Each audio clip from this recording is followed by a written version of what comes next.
You know how teenage boys sometimes deliver newspapers in their neighborhoods because it's such an easy job? First of all, it's not an easy job. Second of all, I'm not a teenage boy. I'm a woman in my early 20s, and yes, I competed with teenage boys to keep them out of my paper route. If my paper route was in any normal neighborhood, I wouldn't be so protective of it. But I belong in this neighborhood. It should be mine, because this is where all the rich people live. If you enjoyed the story, be sure to leave a like and subscribe to our channel for more insane content. Every day I biked around this place, I felt like I was home. I used to belong in a place just like this, before my dad gambled all our money away. I imagined I was biking around in a yellow sundress until I realized I completely forgot to throw my newspapers on people's lawns. And then I had to awkwardly bike back to the beginning of the street.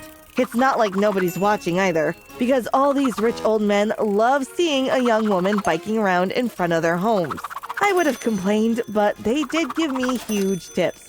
My favorite mansion was at the end of the street. It's an amazing, luxurious, and stunning place. It almost looks like a palace.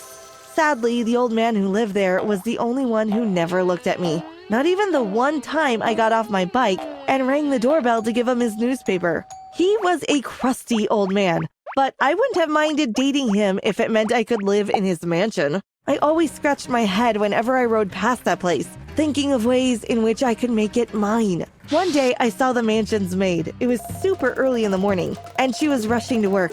Then I noticed something. She kneeled down at the side of the road and took something out of her bag. It sat on the grass. Then it started running around. It was a dog. Was she bringing it to work?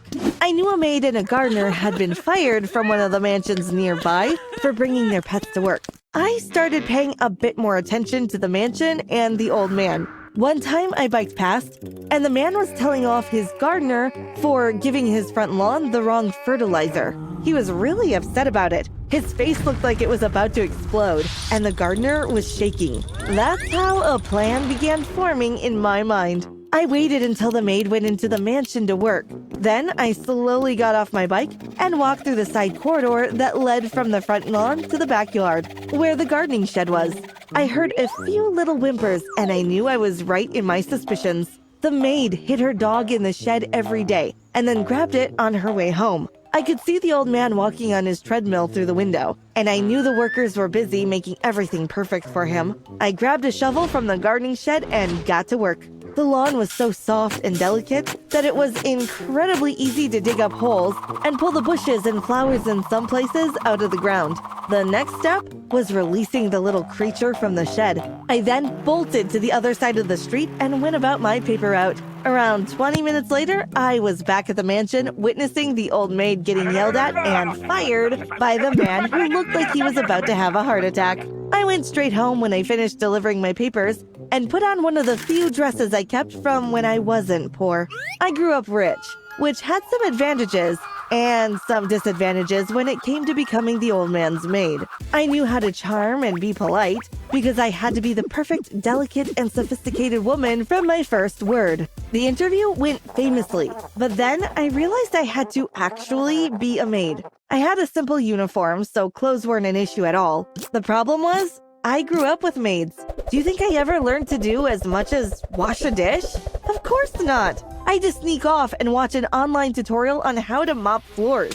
Then I did it, but of course it was sloppy. The old man frowned whenever he saw my work, and I could feel how much he wanted to fire me when I spilled something or when the floors were a little dusty or dirty in some other way. He started being kind of rude to me, muttering that I was useless or that he should have found an older woman to do this, because girls these days don't know how to do anything. It pissed me off, of course, because I was trying my best, but I didn't say anything.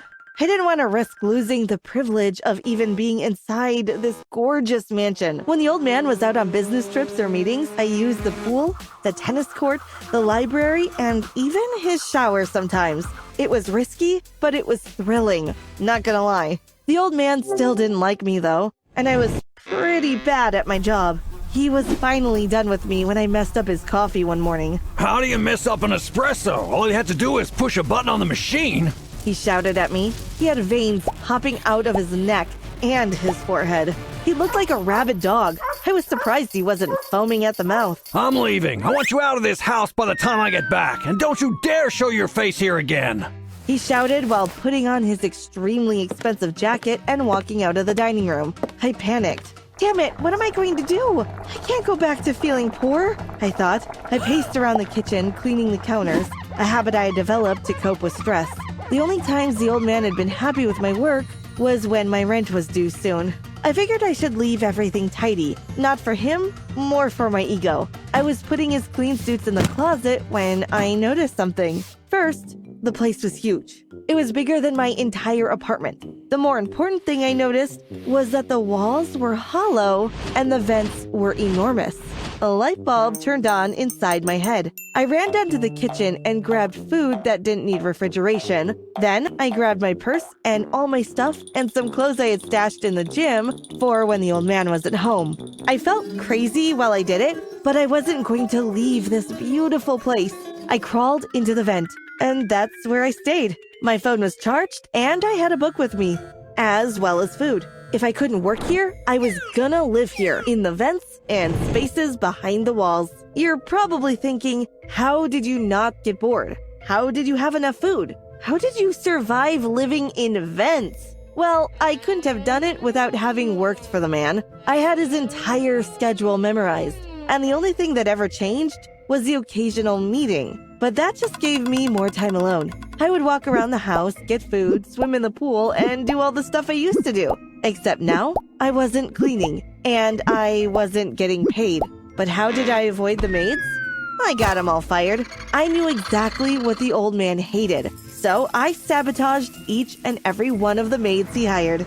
Soon enough, he didn't trust any maids in his home unless he was there too, which meant the house was completely empty when he was out. I was living my best life. Until one day, I was in the kitchen and I heard the front door open out of nowhere. Grandpa, are you home? I heard a man's voice echo through the mansion. I grabbed the bowl of cereal I was eating and climbed into the vent in the kitchen. The cereal almost fell out of my mouth when I saw the perfect specimen of a man walk into the kitchen. His face looked like it was chiseled out of marble. He was dressed casual, but rich casual, which is completely different from broke casual. He was the old man's grandson. He walked around the mansion looking for his grandfather, and I followed him around in the vents. He then put the bag he was carrying in the guest bedroom and went to take a shower.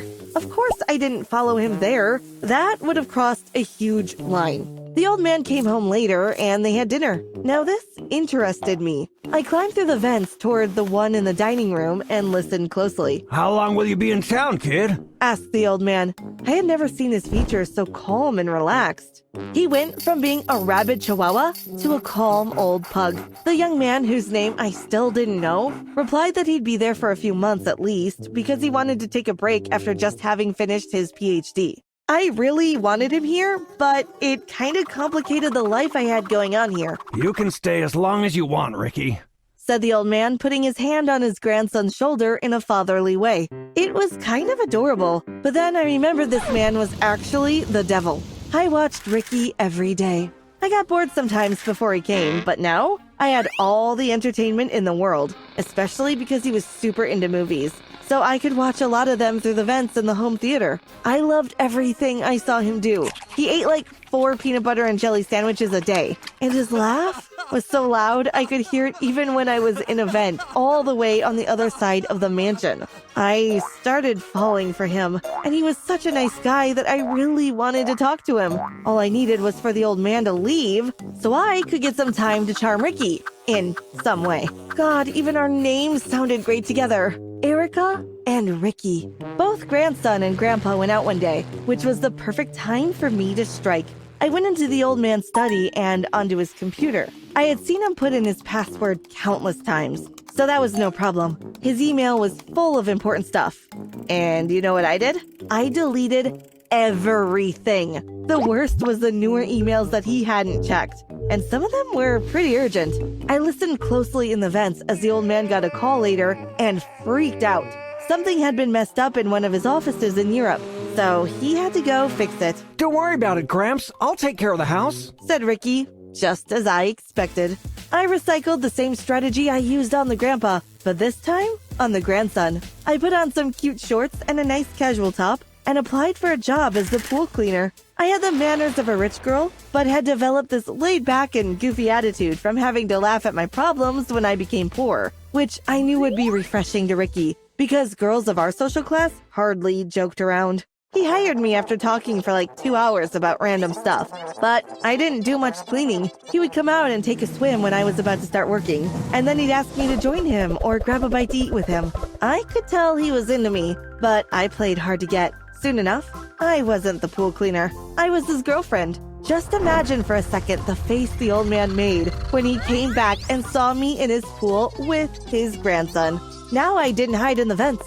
I walked around freely, and the old man hated it. He would step on my toes when I wasn't wearing shoes, or he'd spill my glass of wine at dinner. Dinner was the worst. He'd make little quips and jokes, hinting that I was a gold digger. Your hands are destroyed. Did you ever have a job cleaning? Must be nice having a billionaire boyfriend after having been so poor. He'd say. Ricky never really paid attention or caught on. He wasn't the brightest when it came to such things. The old man was digging his own grave, though. He didn't realize that I had already gotten my way 3 times in this house. First, getting his maid fired. Then, living here rent-free. And now, dating his grandson. Oh, Grandpa, that's the 5th time you've spilled something today. I'd say sadly whenever he spilled stuff on me. Ricky started getting concerned. I overreacted with every mistake the old man made, or everything he forgot when it came to work. He didn't forget. I just deleted it from his computer. Ricky had him going to loads of different doctors, and with me as a witness of the old man's drifting mind, they gave him medication for all different kinds of mental stuff that old people get. Thing is, he didn't need them, so they just made him loopy. That must have been the reason why he made that terrible mistake. The mistake that took his life. He took an odd combination of his meds one evening, and the next morning he was no longer with us. Ricky was heartbroken, but he was slightly relieved that his grandpa wasn't suffering anymore. The house was quiet for weeks, but I managed to lift our spirits eventually. Ricky now owned the mansion, and I had freedom to do whatever I wanted here. I was basically the owner of this mansion. I know what you're thinking. You're thinking I poisoned the old man, that I gave him the wrong meds on purpose. But I would never. I would do anything to keep my privileged life in the mansion of my dreams. But I wouldn't poison an old man. I'm just an innocent young woman, right?